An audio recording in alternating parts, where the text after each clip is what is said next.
வணக்கம். ஓம் காளி உச்சாடனம். அதை கேட்டீங்கன்னாக்கா, ஓம் காளி அஷ்டகர்ம மாந்திரீகம் பயிற்சி, உச்சாடன கலை. உச்சாடனம் இந்த கர்மமாகப்பட்டது எவரையும் எதையும் நிலைகுலைய செய்து அவர்களையும் அவர்கள் குடும்பத்தையும் அவர்கள் செய்து கொண்டிருக்கும் தொழிலையும் அவர்கள் வசிக்கும் வீட்டையும், அது மட்டும் இல்லாமல் நிலம், வீடு, வாசல், கடை எதுவாக இருந்தாலும் அவ்விடத்தை விட்டு ஓட்டி வைப்பது, துன்புறுத்துவது, அவர்களை அவமானத்துக்குள்ளாக்குவது, அவர்கள் குடும்பத்தில் அவர்களே செய்கின்ற பணிகளில் பிழைகளை கண்டுபிடித்து ஒருவருக்கு ஒருவர் கடும் பகையுடனும் சண்டையுடனும் விட்டு விலகுவது, பல வகையான இன்னல்களை கொடுப்பதற்கு பேரே உச்சாடனம். இந்த உச்சாடனமாகப்பட்டது மந்திரத்தின் மூலியமாக செய்ய வேண்டியது ஒன்று. கரு மாந்திரீகம், உரு மாந்திரீகம், அதற்கப்புறம் பார்த்தீங்கன்னாக்கா பல வகையான மந்திர உபாசனைகள் மூலியமாக அவர்களுக்கு தீங்கிழைப்பது என்பது தான் பொருள். இந்த உச்சாடனம் செய்யக்கூடிய நாட்கள், செய்ய வேண்டிய நேரம், அதற்கு தேவையான பொருட்கள், இதையெல்லாம் வைத்து எப்படி செய்வது, வெறும் மந்திர பிரயோகம் செய்து எப்படி ஆட்களை விரட்டுவது, இல்லை மந்திரத்தோடு சேர்ந்து எந்திரத்தையும் உருவாக்கி அதற்கப்புறம் பாவ பிரயோகமும் செய்து அதற்கு உண்டான மூலிகையை வைத்து இவர்களுக்கு கடுமையான தண்டனை கொடுக்குறது. சரி, இந்த உச்சாடனத்தை யாருக்கு செய்யணும்? முதல்ல கேட்டீங்கன்னாக்கா, ஒரு மாந்திரிகராக இருக்கிறவங்களோ மாந்திரிகத்தை கத்துக்கிறவங்களோ ஒரு முக்கியமான விஷயத்தை தெரிஞ்சுக்கணும். உச்சாடனம் என்பது நல்லா கேட்டுக்குங்க. அது சொல்லும் போது நெஞ்சு பதறது பாருங்க. ஒரு குடும்பத்தை விட்டு விரட்டி அடிக்கிறது, செய்கிற தொழிலை விட்டு ஓட்டி விடுறது, அதுக்கப்புறம் ஒரு குடும்பமே நல்லா வாழ்ந்துகிட்டு இருந்த ஒரு குடும்பத்தை நிலை குலைய வைத்து அவ்விடத்தை விட்டு விரட்டுவது, ஒருவருக்கு ஒருவர் அவங்க குடும்பத்துக்குள்ளவே பல வகையான பிரச்சனைகளையும் பல வகையான தொந்தரவுகளையும் சிக்கல்களையும் அவர்களுக்கு உருவாக்குறது. இது எப்படி செய்யணும்னு கேட்டீங்கன்னாக்கா, இதுக்கு அவங்க வீட்டோட மண்ணு தேவைப்படும். முதல்ல உங்களுக்கு ஆரம்பத்தில் நீங்கள் எப்படி செய்யணும், எந்த மந்திரத்தை சொல்லணுன்றதெல்லாம் உங்களுக்கு சொல்லிடுறேன். அதுக்கப்புறம் மற்றதை பற்றி நம்ம பொறுமையை பேசிக்கலாம், சரிங்களா? இதை செய்வதற்கு சனிக்கிழமை அல்லது செவ்வாய்க்கிழமை தவறான செயல்களையோ தவறாக மாந்திரிகத்தை நீங்கள் பிரயோகம் பண்ணணும்னு நினச்சிட்டிங்கன்னாக்கா, அதுக்கு சனி செவ்வாயை எடுத்துக்கங்க. அமாவாசைக்கு மறுநாள் அரமுட்டை எடுத்துக்கங்க. அப்படி உங்களால் செய்ய முடியலன்னு கேட்டிங்கன்னாக்கா, ரொம்ப கடுமையான போட்டியாக இருக்குது, பிரச்சனையாக இருக்குதுனாக்கா, வெறும் இந்த மந்திரத்தினாலே செய்திடலாம். இந்த உச்சாடன மந்திரத்தின் மூலியமாக பலரையும் நாம் கஷ்டத்துக்கு உள்ளாக்கலாம். இது யாருன்னு செய்யணும் கேட்டீங்கன்னாக்கா, இந்த சண்டாளர்கள்னு சொல்லுவாங்க. சண்டாளர்கள்னாக்கா அடுத்தவங்களை கெடுக்கிறதே ஒரு குறியா வச்சுக்கிட்டு இருப்பாங்க. அடுத்தவங்களை பற்றி பேசுறதே ஒரு வேலையாக வச்சுக்கிட்டு இருப்பாங்க. தானும் முன்னேறாது, தன்னோட சேர்ந்தவங்களையும் முன்னேற்றாத ஜென்மங்கள் இதெல்லாம். அப்படி இருக்கிறவங்களுக்கு இந்த உச்சாடனத்தை செய்யலாம். அவங்க அந்த இடத்துல இருந்தாங்கன்னா எல்லா கட்டினா ஓஞ்சி தொலைட்டுமே செய்திடலாம், சரிங்களா? அதுக்கு அடுத்ததாக நிறைய பேருனுடைய குடும்பத்தை அழிக்கிறதுக்கு காரணமாக இருக்கிற இந்த வட்டி கடைக்காரங்க செய்கிறவங்க, வட்டி தொழில் செய்கிறவங்க, அதுக்கப்புறம் இந்த பொருள்களை அபகரிக்கிறவங்க, சொத்து அபகரிக்கிறவங்க, கொஞ்சம் பணத்தை கொடுத்துட்டு நான் மொத்த பணத்தையும் கொடுத்துட்டுன்ட்டு போய் சொல்லி ஏழை எளிய மக்களை ஏமாத்துறவங்களை, அது அந்த மாதிரி ஏமாத்துறாங்கன்னாக்கா சனிக்கிழமை செய்யுங்க. சனி பகவான் தான் அவர்களுக்கு கடுமையான தண்டனைகளை கொடுத்து இவர்களுக்கு ஏற்பட்ட அந்த கொடூரங்களையும் அந்த மனக்கசப்பையும் அப்படியே அவங்களுக்கு கொடுப்பார் அந்த உச்சாடனத்தை செய்யும்போது. அது கண் எதிர்க்க பார்த்துக்கிறோம், நிறைய பேருக்கு செய்து நிறைய பேர் நடந்துருக்குது. நீங்கள் இந்த உச்சாரண மந்திரத்தை பிரயோகம் பண்ணுறதுக்கு முன்னாடி அந்த சக்கரத்தை ஒரு தகுட்டில் எழுதிக்கங்க. எழுதிட்டு வேப்பெண்ணையை போட்டு எழுதி, இது வேப்பெண்ணையில் அந்த தகுடை போட்டு என்ன பண்ணணும் கேட்டீங்கன்னாக்கா, தொடச்சிட்டு அதுக்கு மந்திர சாபனை வர்த்தி எந்திர சாபனை வர்த்தி சொல்லிட்டு ஒரு அகல் விளக்கு ரொம்ப பெருசாக வாங்கி அதில் வேப்பெண்ணையை கொட்டி, வேப்பெண்ணைக்கு அப்புறம் அந்த தகுடை அந்த வேப்பெண்ணையிலே போட்டுட்டு 3 பக்கம் திரி போடணும். எத்தனை பக்கம்? 3 பக்கம், 4 பக்கம், 5 பக்கம், ஒரு பக்கமாக கேட்டீங்கன்னாக்கா 5 முகமாகவோ 6 முகமாகவோ 3 முகமாகவோ 1 முகமாகவோ 2 முகமாகவோ 4 முகமாகவோ திரி போட்டு விளக்கு ஏற்றுறதுல கூட பல வகையான மாந்திரிகத்தை கை கூட பார்க்கலாம். அதை கை கூடுறத பார்க்கலாம். நீங்கள் ரொம்ப கஷ்டப்பட்டுன்னு இருக்கிறீங்களா, இந்த உச்சாடனம் செய். அதாவது ஒரு குறைஞ்ச தொகையை பணத்தை கொடுத்துட்டு வட்டி அதிகமாக போட்டு உங்களை ஏமாற்றி அபகரிச்சாங்களா, நீங்கள் செய்யுங்க. உங்களுக்கு வந்து இந்த 108 மந்திரத்தை வந்து 108 ஒரு நாளைக்கு காலையும் மாலையும் போட்டுட்டு 1008 மந்திரத்தை வந்து உரு போட்டுட்டு இந்த மந்திரத்தை வந்து நீங்கள் கரெக்டாக வந்து சித்தி பண்ணிக்கோங்க. சித்தி பண்ணிக்கிட்டு ஒரு மண் பாத்திரம் ஒன்று வாங்கிக்கோங்க. அந்த மண் பாத்திரத்தை வாங்கி அந்த மண் பாத்திரத்தில் என்ன பண்ணுறீங்க கேட்டிங்கன்னாக்கா எருக்கம் செடி இருக்குது பார்த்தீங்களா, எருக்கம் செடியில் இருக்கிற அந்த நார் எடுத்துக்கோங்க. வெள்ளை எருக்குனா இருந்தால் இன்னும் பவர்ஃபுல்லாக வேலை செய்யும். அப்படி இருக்கும்போது என்ன பண்ணுறீங்க, அந்த நாரை எடுத்து வேப்பண்ணியில் போட்டுட்டு இந்த தகுடை வந்து நான் சக்கரை போடுறேன் பார்த்தீங்களா, அந்த சக்கரத்தில் போட்டு அந்த சக்கரத்தில் என்னென்ன அச்சாரங்கள் போட்டுருக்கணும் எழுத்துக்கள் அது மொத்தத்தையும் போட்டு எழுதிக்கங்க. எழுதிட்டீங்களா? எழுதிட்டு அதில் வந்து என்ன பண்ணுறீங்கன்னாக்கா உங்களுக்கு யாருக்கு உங்களுக்கு அந்த மாதிரி பணத்தை கொடுத்து வட்டி என்ற பேராலையும் அபகரிப்பு தன்மையாலும் ஆள் பலத்தாலையும் அப்படி கேட்டிங்கன்னாக்கா இவர்களுக்கு இருக்கிற வந்து பதவி பலத்தாலையும் பண பலத்தாலையும் உங்களை வந்து அழிக்கிறாங்களா, உங்களை வந்து குடும்பத்தை சிதறடிக்கிறாங்களா, உங்களை நாசம் பண்ணுறாங்களா, உங்கள் குடும்பமே இல்லாத போகிற அளவுக்கு உங்களை மன வருத்தத்தோடு செய்தாங்களா, இதை கொண்டு போயிட்டு என்ன பண்ணுறீங்க கேட்டிங்கன்னாக்கா எருக்கஞ்செடி கீழே இல்லை வேப்ப மரத்துக்கு கீழே அப்படின்னா எட்டி செடிக்கு கீழே அப்படின்னா புத்தை வந்து ஒரு தொலை மாதிரி போட்டு அந்த தொலைக்குள்ள வந்து இதை போட்டு வச்சிடுங்க. வச்சுட்டு 3 முகமாக திரிய போடுங்க. 3 முகம்னா புரியுதுங்களா இல்லையா? 3 திரி போடுறது. 3 திரியை போட்டுட்டு அந்த தகுடு அந்த தகுட்டில் வந்து கரெக்டாக நான் போட்டிருக்கிற சக்கரத்தை போட்டு அதில் இருக்கிற அந்த பீஜ மந்திரங்களை போட்டுட்டு அதுக்கப்புறமா அந்த ஆளுனுடைய பேர், அதாவது எந்த ஆட்கள் கொடுத்தாரோ, யாரெல்லாம் அவங்களுக்கு உறவுக்காரர் இருக்கிறாங்களோ, யாரெல்லாம் அவங்க கூட சேர்ந்து வந்து உங்களை வந்து பேசினாங்களோ, யாரெல்லாம் வந்து உங்களை வந்து அசிங்கப்படுத்தினாங்களோ, அவமானப்படுத்தினாங்களோ, உங்களை வந்து தவறான வார்த்தைகளை பேசி உங்கள் குடும்பத்தை வந்து சிதறடிச்சு உங்களுடைய பேரெல்லாம் அதில் எழுதிட்டு 3 அது அந்த தகடை என்ன பண்ணணும் அப்படியே அந்த எண்ணெயிலே போட்டுடணும். எண்ணெய் உள்ளவே போட்டுட்டு கரெக்டாக ஒரு நாளைக்கு 2 முறை அல்லது 3 முறை அந்த விளக்கை வந்து 3 முகமாக திரி போட்டிருக்கீங்களே அந்த 3 முகமாக திரியை வந்து நீங்கள் விளக்கை ஏற்றி எரிய விட்டுட்டு சனிக்கிழமை தான் செய்யணும். செவ்வாய்க்கிழமை செய்யுங்க. சனிக்கிழமை முதல்ல ஆரம்பிங்க. செவ்வாய்க்கிழமை செய்கிறதுக்குள்ளெல்லாம் வந்து 3 சனி 3 செவ்வாய் நீங்கள் செய்தாவே போதுமானது. அதில் நீங்கள் எழுதுனீங்க பாரு, அந்த கூட்டமாக ஒரு குரூப்பாக வந்து உங்ககிட்ட வந்து தொல்லை பண்ணாங்களே, அதுங்கெல்லாம் வந்து செதற தேங்காய் அடித்த மாதிரி ஒருத்தரும் சண்டை போட்டு சாவானுங்க. இல்லை அவங்கள கூட வெட்டின்னு கூட மாண்டு போட்டோம். அதனால தான் அது மாதிரி செஞ்சுங்க, ஒன்றும் தப்பே கிடையாது.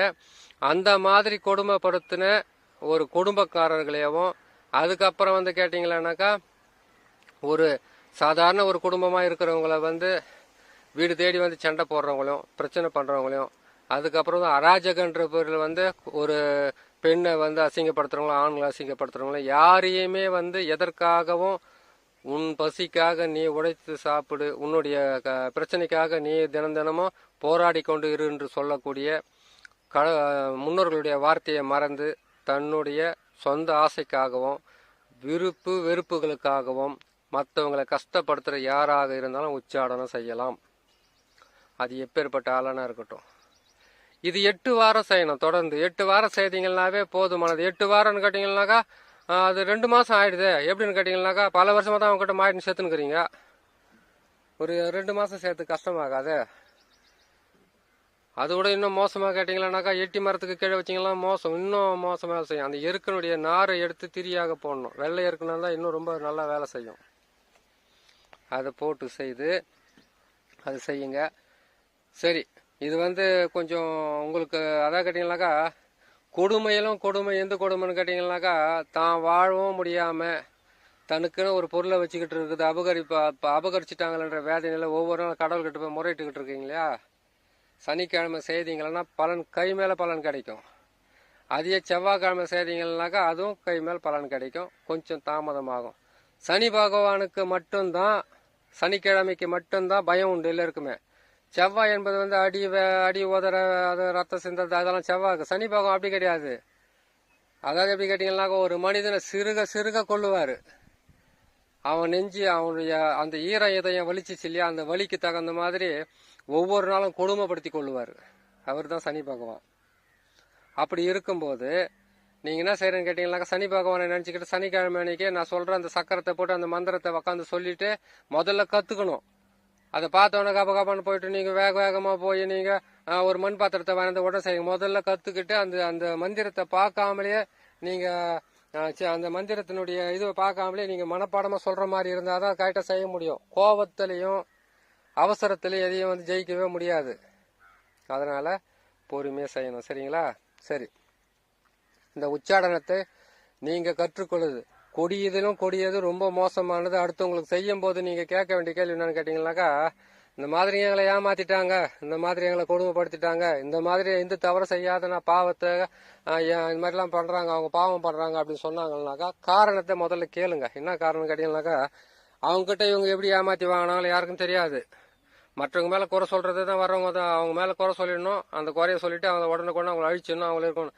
என்னைக்குமே ஏழை எளிய மக்களா இருக்கிறவங்க அந்த தினமும் உழைச்சி சம்பாதிக்கிறாங்க, அந்த பணத்தை வந்து இன்னொருத்தர்கிட்ட பறி கொடுக்கும்போது ரொம்ப கஷ்டமா இருக்கும். அதனால அது எப்பேற்பட்டதுன்றதை முதல்ல விசாரிச்சு அதுக்கப்புறம் செய்யுங்க. சரிங்களா? சரி, இது செய்யறதுக்கு உகந்த நாள் சனிக்கிழமை. சனிக்கிழமை செய்து உக்காந்து விடியகாலம் அதிகாலையிலேருந்து சனிக்கிழமை அன்னைக்கு முதல்ல வந்து இந்த மந்திரத்தை வந்து 108 ஊரு போடுங்க. அந்த சனிக்கிழமை அன்னைக்கு சாயந்தர டைமில் வந்து நீங்கள் பூஜை போடும்போது இதில் வந்து சனிக்கிழமை செய்யும் போது மட்டும் மாமிச உணவோ அசைவ பொருட்களோ நீங்கள் வந்து பூஜையில் வந்து போடக்கூடாது. காளி மாந்திரிகம் தான். சனிக்கிழமை ஒரு நாள் மட்டும் தவிர்த்துக்குங்க. அந்த ஒரு நாள் தவிர்த்துட்டு அவள் பொறி, கடலை, முக்கணி, அதுக்கப்புறம் பத்தி சூடம், இது எல்லாமே வச்சு அதிகாலையில் 3லேருந்து 4:30 மணிக்கெல்லாம் மந்திரத்தை உக்காந்து செய்யுங்க. அன்னைக்கு கருப்பு வஸ்திரத்தை வந்து கீழே போட்டுக்கிட்டு செய்யதான் மிகவும் உகந்தது. ஏன்னு கேட்டீங்களானாக்கா, பல வகையில் இருக்கக்கூடிய பிரச்சனைகளிலிருந்து மீண்டும் நீங்க வெளியில வருவதற்கு உண்டான வாய்ப்புகள் அதிகமாக இருக்கும். இந்த மந்திரத்தை நீங்க வந்து சொல்லி முடித்து சித்தி பண்றதுக்குள்ளெல்லாம் உங்களுக்கு வந்து சித்தி பண்ணி முடிக்கிறதுக்குள்ள உங்களுக்குள்ள வந்து ஒரு சக்தி வரதை நீங்க கண்ணு முன்னாடி பார்க்கலாம். ஏன்னு கேட்டீங்கன்னாக்கா, அந்த மந்திரத்தை வந்து எந்த அளவுக்கு மனமுருக நீங்க வேண்டிக்கிட்டு சொல்றீங்களோ அந்த அளவுக்கு உங்களுக்கு மிகவும் நன்மையாகவே இருக்கும். சனிக்கிழமை அன்னைக்கு நீங்க வந்து அதிகாலையில போடுறீங்க, சாயந்தரமானா போடுறீங்க. அது போட்டு முடிச்ச உடனே நீங்க எந்த மூலையில உக்காந்து கேட்டீங்கன்னாக்கா, தெற்கு மூலையில உக்காந்து மந்திரத்தை பிரயோகம் பண்ணணும். தெற்கு முகமா நீங்க உக்காருங்க. வடக்கு முகமா விளக்க வச்சுட்டு நேடிச்சுன்னு பாவையை உருவு போட்டு அந்த பாவைக்கு வந்து அன்னைக்கு வந்து கருப்பு வஸ்திரத்தை கூட போடலாம். இல்லாட்டி நீங்க ஏற்கனவே செய்துக்கிட்ட மாதிரி முன்னாடி பழக்கம் இருக்கிற மாதிரி அப்படியே செய்துக்குங்க. செய்து முடிச்சிட்டிங்களா? செய்து முடிச்சு அதுக்கப்புறமா என்ன பண்றீங்க கேட்டீங்கன்னாக்கா, அந்த பாவை இருக்கு பாத்தீங்களா, அந்த பாவையை வந்து ஏற்கனவே செய்தது மாதிரி செய்து அது காலடியில் வந்து படையில போட்டு அந்த படையலுக்கு அப்புறம் வந்து நீங்க எடுத்து அந்த மந்திரத்தெல்லாம் சொல்லிட்டு நீங்க உணவை நீங்க வந்து ஒரு பிடி நீங்க வச்சிருக்க அவள் பொறி கடலை கூட எடுத்து அதனுடைய பாதத்துக்கு கீழே வச்சுட்டு தண்ணியை தெளிச்சுட்டு பாதத்துக்கு கீழே வச்சுட்டு அதுக்கப்புறம் இலையை இழுத்து அதுக்கப்புறம் வந்து நீங்க சாப்பிட்றதுக்கு ஆரம்பிங்க. இதுக்கு கருங்கோவலை பூவோ இருந்தால் மிகவும் நல்லது. அது ரொம்ப உங்களுக்கு வந்து சக்தி வாய்ந்த மந்திரங்களாக இருக்கும். இந்த மந்திரத்தை எழுதும் போது சனிக்கிழமைக்கு முதல்ல எழுதுறதுக்கு ஆரம்பிங்க. இந்த மந்திரத்தை உச்சாடனம் பண்ணும்போது முதல்ல வந்து சனிக்கிழமைக்கு ஆரம்பிங்க. அதுக்கு அடுத்ததாக தகடுல எழுதுறீங்க இல்லையா, தகடுல எழுதும் போது சனிக்கிழமை முதல்ல ஆரம்பிச்சிட்டிங்களா, அந்த தகடை வந்து எழுதி நீங்க பத்திரப்படுத்தி வச்சுக்கணும். ஏன்னு கேட்டீங்கன்னா, உச்சாடன சக்கரன்ற வந்து அடிக்கடி உங்களுக்கு தேவைப்படும். ஏன்னு கேட்டீங்கன்னாக்கா, ஒருத்தர் வரவங்கலாம் வந்து கெட்டவங்க அதெல்லாம் சொல்றாங்களே, அதுக்காக உங்களுக்கு தேவைப்படும். இதுக்கு வந்து கருகமணியை உங்களுக்கு தேவைப்படும். கருகமணியை வாங்கி வச்சுக்கோங்க. வாங்கி வச்சுக்கிட்டு இந்த மந்திரத்தை சொல்லும் போது எள்ளெண்ணே போதுமானது. அதாவது இந்த சக்கரத்தை எழுதி நீங்க பழி வாங்கறதுக்காக முயற்சி செய்யும் போது நான் சொன்ன இடத்துங்களெல்லாம் வச்சு உங்களை விளக்கேற்ற சொன்னேன் இல்லையா, அதுக்கு வேப்பெண்ணெய் வேணும். உங்க வீட்டுக்குள்ள வச்சு நீங்க பிரயோகம் படுத்தணும்னு கேட்டீங்கன்னாக்கா அதுக்கு நல்லெண்ணெயே போதுமானது. நல்லெண்ணெயை வச்சு செய்துட்டு அதுக்கப்புறம் கருகமணி, கருப்பு மணியாக இருந்தால் அதை வச்சு நீங்க மந்திரத்தை சொல்லுங்க. 108 மந்திரம் நான் போடுற ஃபர்ஸ்ட் இந்த எந்திரத்தை வந்து எழுதி வச்சுக்கோங்க. இந்த எந்திரத்தை வந்து செய்யும் போது நீங்க தெற்கு முகமா உக்காந்து அதுக்கப்புறமா ஒரு சீட்லனா எழுதிக்கிங்க அந்த சக்கரத்தேவை. இல்லைனாக்கா நான் சொன்ன மாதிரி அந்த தகுட்லனா எழுதிக்குங்க. எழுதிட்டு அதுக்கப்புறமா என்ன செய்யறீங்கன்னு கேட்டீங்கன்னாக்கா, பொறுமையா அமர்ந்து செய்து முடிச்சு அவள் பொரியெல்லாம் இது பண்ணி கொடுத்துட்டு அன்னைக்கு ஒரு நாள் ஒரு பொழுது இருந்தா கூட நல்லது. ஏன்னு கேட்டீங்கன்னாக்கா, மந்திரங்கள் எல்லாம் வந்து சனிக்கிழமை அன்னைக்கு வந்து மிகவும் மந்தக்காரகன் சொல்லக்கூடிய அந்த சனி பகவானுக்கு ஒரு பொழுது இருந்து செய்தீங்கன்னா உங்களுக்கு மிகவும் நல்லதாகவே இருக்கும். மாலை நேரத்துல அப்படி இருக்க வேண்டிய அவசியம் இல்லை. அன்னைக்கு ஒரு நாளைக்கு மாமிசத்தை தொடாதீங்க. தொடாம செய்து முடிங்க. செய்து முடிச்சுட்டு அதுக்கப்புறம் என்ன செய்யறீங்க கேட்டீங்களானாக்கா, இந்த மந்திரம் போறோம். இந்த எந்திரத்தை வந்து எழுதிட்டீங்களா, எழுதி நீங்க பத்திரப்படுத்தி வச்சுக்கோங்க.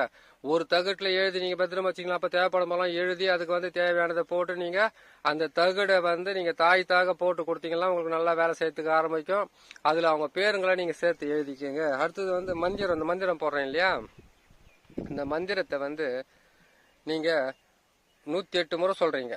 108 முறை காலை மாலை. முதல்ல சித்தி ஆகிறதுக்கு உண்டான வழியை தேடுங்க.